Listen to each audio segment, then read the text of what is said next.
Hello everyone, we have another trade to discuss. We got two trades here. One happened late last night, one happened earlier this morning. They're smaller trades, so I'm doing them together in this video. But we're going to touch on the Bobby Brink and the Sam Carrick trades coming up right now.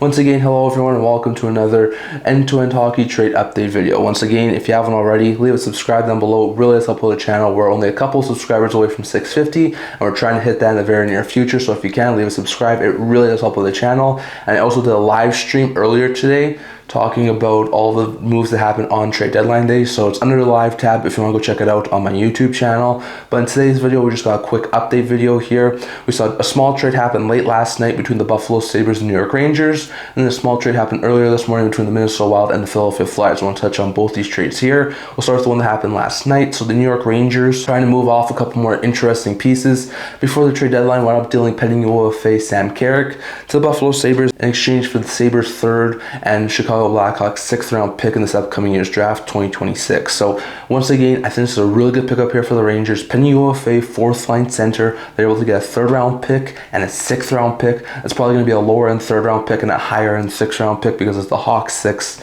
and the Sabres 3rd. But all in all, not a bad pickup here for the Rangers for a pending UFA who's probably never coming back, getting a 3rd and 6th round pick. I think that's pretty much of a steal, and I do think the Rangers will win this deal, but it's not a bad deal here for the Buffalo Sabres as they get Sam Carrick. He's a center slash right winger, so he can play on the right side, very versatile guy, but more of a 4th line center. He's 34 years old in the final year of his deal. I do think he could really help out that Buffalo Sabres team. He's making 4 goals and 10 points in 60 games this year with the New York Rangers, so he won't put you up a whole bunch of points, but he's a huge 4th line center who can come up in big moments. So he has had a lot of different teams in the NHL level over the past couple of years, playing with teams like Edmonton and Anaheim, now in the Rangers organization over the past couple of years. I think he could be a very fantastic pickup here for the Buffalo Sabres at their 4th line center. So not a bad pickup here for Buffalo as they do get a decent guy. I do think it's a little bit of an overpayment for Carrick, who is a 4th line center, and I do think will probably only be a 4th line center on this team, as a 3rd and 6th round pick's a little bit steep of an asking price, but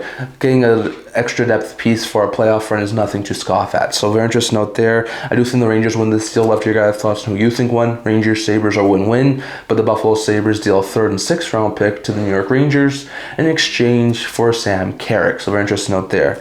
And the other trade we saw was between the Minnesota Wild and the Philadelphia Flyers.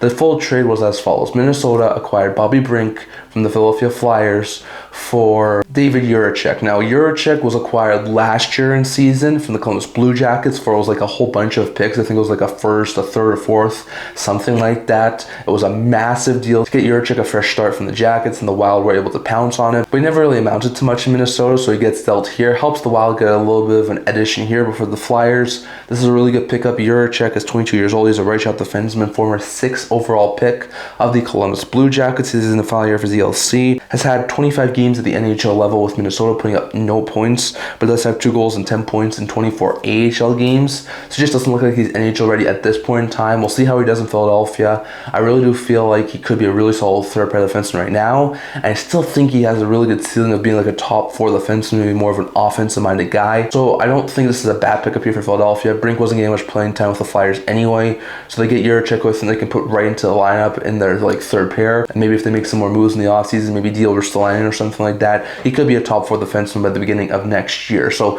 not a bad pickup here as a former top end pick. Winds up going to the Philadelphia Flyers and Jiricek, which strengthens a position of weakness because they don't have the greatest of blue lines. Meanwhile, for the Minnesota Wild, Jiricek, we just talked about, he was not getting much playing time at the NHL level after the acquisition of Quinn Hughes and a couple of the other depth defensemen they've gotten. Jiricek was easily boxed out of at least the top 8 on their blue line, so there was no real clear-cut option for him at least this year. So they move him from a position of strengths and they get another player who helps them in a position of weakness, and that's Bobby Brink. Brink is a couple of years older, at 24 years old. He's a right winger. He's in the final year of a 2-year deal with AV of $1.5 million. He'll be an RFA at the end of the season. He was a high 2nd round pick back in the 2019 draft. Really solid pickup here for the Philadelphia Flyers in the 2019 draft, but hasn't really amounted to much in the Flyers organization. Been really boxed into the bottom 6 for the Philadelphia Flyers, so not great news there. He does have some pretty decent point totals though this year, having 13 goals in 26 46 points in 55 games. It's not a bad pickup here for the Minnesota Wild. I think he should fit in the middle six, either on like the second or third line for the Minnesota Wild, and be able to put you up some points.